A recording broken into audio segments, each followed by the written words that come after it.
नमस्कार दोस्तों, स्वागत है आपका हमारे channel target for IAS and BPSC with के। आज है 7 दिसंबर 2022 और हम लोग डिस्कस करने वाले हैं आज का मध्य प्रदेश का करंट अफेयर।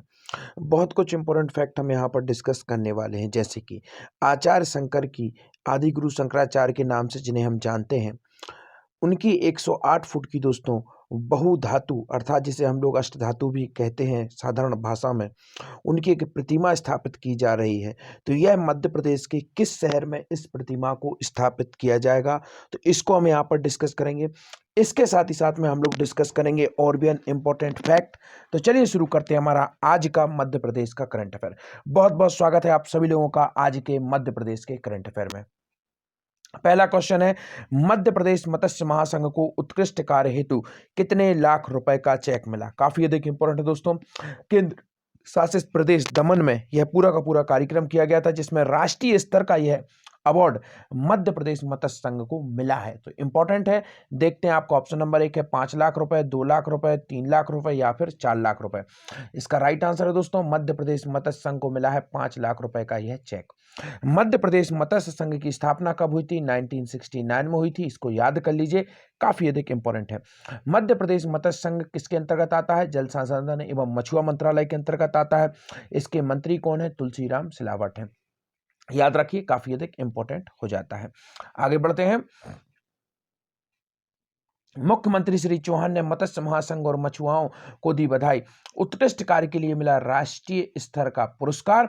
उल्लेखनीय है कि केंद्र शासित प्रदेश दमन में राष्ट्रीय मत्स्य विकास बोर्ड हैदराबाद ने, तो राष्ट्रीय जो मत्स्य विकास बोर्ड है यह कहां पर है? हैदराबाद है, ने एक समारोह में मध्य प्रदेश मत्स्य महासंघ को 5 लाख की पुरस्कार राशि और प्रशस्ति पत्र से क्या किया है? सम्मानित किया है। याद रखिए, मोस्ट इंपॉर्टेंट हो जाता है। आगे बढ़ते हैं। कान्हा डायवर्सन क्लोज डक्ट परियोजना किस जिले से संबंधित है? तो इसका राइट आंसर है आपका ऑप्शन नंबर 1 उज्जैन, दमोह, इंदौर या फिर जबलपुर। इसका राइट आंसर है दोस्तों ऑप्शन नंबर 1 उज्जैन से यह संबंधित है।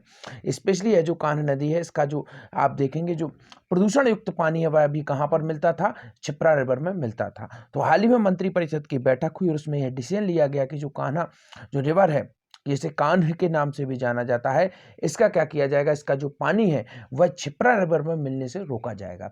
छिप्रा नदी किस शहर में है? उज्जैन में ही है। काफी अधिक इंपॉर्टेंट है। यहाँ पर उज्जैन से संबंधित कुछ इंपॉर्टेंट फैक्ट आपको बता देना चाहूंगा। 2018 में मलखंभ अकेडमी की स्थापना कहाँ पर की गई थी? उज्जैन में की गई थी।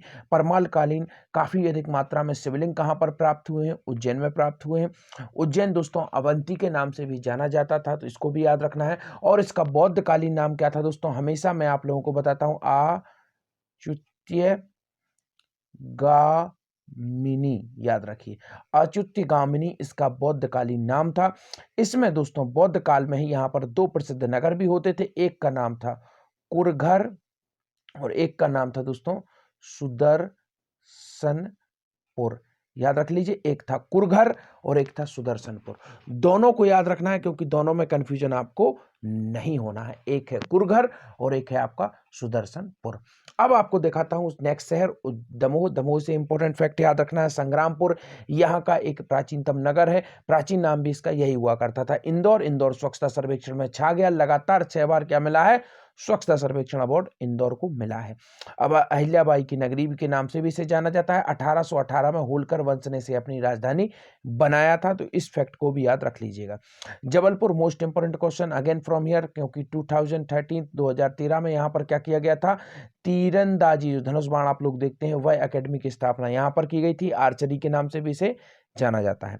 जबलपुर को क्या कहा जाता है? कल्चरल कैपिटल कहा जाता है। और नर्मदा महोत्सव याद रखिए, काफी अधिक इंपॉर्टेंट है। नर्मदा महोत्सव का आयोजन कहां पर किया जाता है?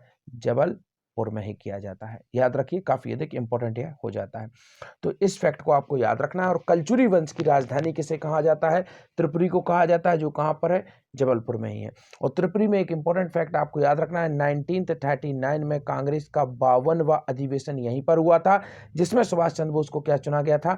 चेयरमैन चुना गया था, प्रेसिडेंट चुना गया था। वह विनिंग हुए थे यहीं पर, तो इसको आपको याद रखना है। उनके विरोध में पट्टाभी सीतारमण चुनाव लड़ रहे थे। तारीख क्या थी? 29 जनवरी थी। 1939 का वह ईयर था। इस फैक्ट को काफी अच्छे तरीके से याद रखना है। और त्रिपुरी वह स्थान था जहां पर कांग्रेस का 52वां क्या हुआ था? अधिवेशन हुआ था। इसके साथ ही साथ आपको याद रखना है। भारतीय राष्ट्रीय कांग्रेस की जो गतिविधियां हैं वह सबसे पहले मध्य प्रदेश के किस शहर में शुरू हुई थी, तो वह जबलपुर से ही शुरू हुई थी। इसके साथ ही साथ आपको याद रखना है भारत छोड़ो आंदोलन की शुरुआत कहां से हुई थी, विदिशा से हुई थी। पॉइंट भी नोटेड, विदिशा से। इसके साथ ही साथ 1857 की क्रांति की शुरुआत कहां से हुई थी, नीमच से हुई थी। इन सभी फैक्ट्स को आपको याद रखना है। आगे बढ़ते हैं। 598 करोड़ रुपए से अधिक की प्रशासकीय स्वीकृति कर दी गई है। मंत्रिपरिषद द्वारा पवित्र क्षिप्रा नदी में कान्हा नदी के दूषित जल को मिलने से रोकने के लिए उज्जैन जिले की कान्हा डाइवर्सन क्लोज डक्ट परियोजना के लिए 598 करोड़ रुपए 66 लाख रुपए की सिंहस्थ मद अंतर्गत प्रशासकीय स्वीकृति दी गई है। निर्माण एजेंसी 15 वर्षों तक इसका रखरखाव कार्य भी करेगी। तो इसको याद रखना है, जो निर्माण एजेंसी इसका क्या करेगी, 15 वर्षों तक इसका क्या करेगी, रखरखाव का कार्य भी करेगी। तो आगे बढ़ते हैं।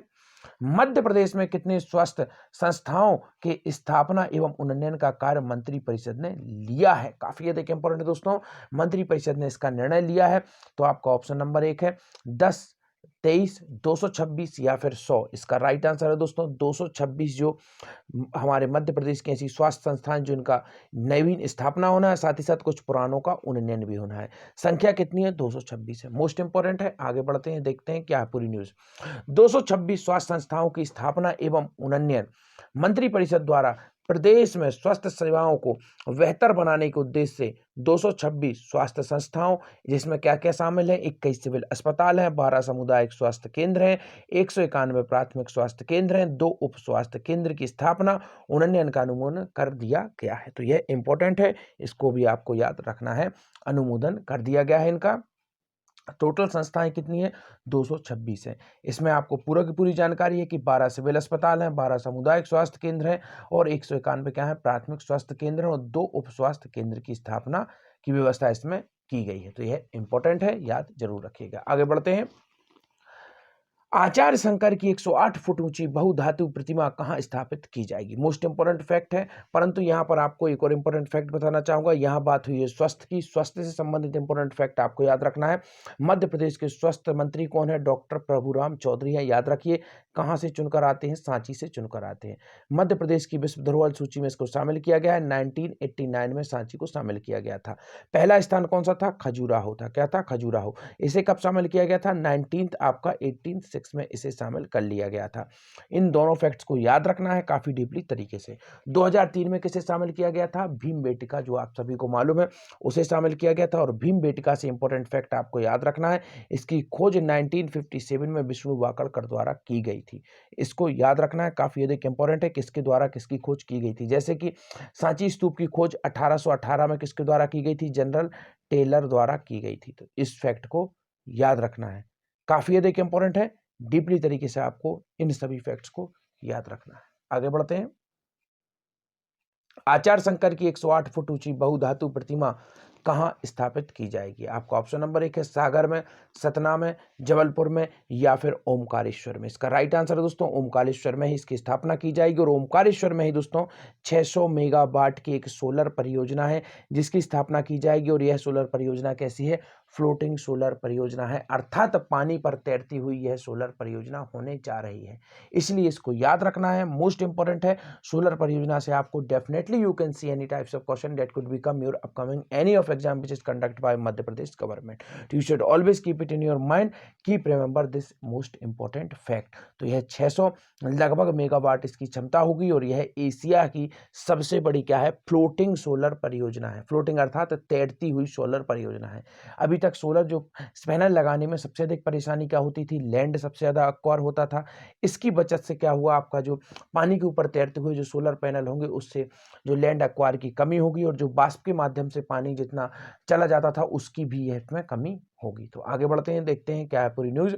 198 करोड़ रुपए की पुनरीक्षित स्वीकृति कर दी गई है। मंत्री परिषद द्वारा ओमकारेश्वर में आचार्य शंकर की 108 फुट ऊंची बहुधातु प्रतिमा पेंडेस्टर के निर्माण का कार्य के लिए न्यूनतम दर अनुसार पुनरीक्षित लागत 198 करोड़ 25 लाख रुपए की स्वीकृति प्रदान कर दी गई है।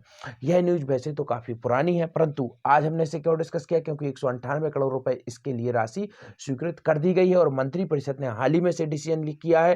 तो यह इंपॉर्टेंट हो जाता है सकता है, मोस्ट प्रोबेबल क्वेश्चन है, that could ask any upcoming exam. तो हमें इसे रिमेंबर रखना है काफी डीपली तरीके से। तो यह था आपका आज का ये क्वेश्चन। तो आगे बढ़ते हैं, नेक्स्ट क्वेश्चन की ओर बढ़ते हैं। सीएम राइज योजना के प्रथम चरण में कितने विद्यालय विकसित किए जा रहे हैं? मोस्ट इंपॉर्टेंट क्वेश्चन है दोस्तों, यह याद रखिए, सबसे इंपॉर्टेंट यह योजना है। 275 विद्यालय इसमें विकसित किए जा रहे हैं। हाल ही में मंत्रिपरिषद ने यह डिसीजन भी लिया है। तो 73 सीएम राइज स्कूलों के निर्माण का निर्णय लिया है। प्रदेश में सीएम राइज योजना में प्रथम चरण में स्कूल शिक्षा विभाग द्वारा 275 विद्यालय विकसित किए जा रहे हैं। तो इसको याद रखना है। आज के आपके क्वेश्चन है, बिस्मिल्लाह खां युवा पुरस्कार से किसे सम्मानित किया गया? नेक्स्ट है आपका प्रभाकर रजावत किस खेल से संबंधित है? Thank you so much watching this.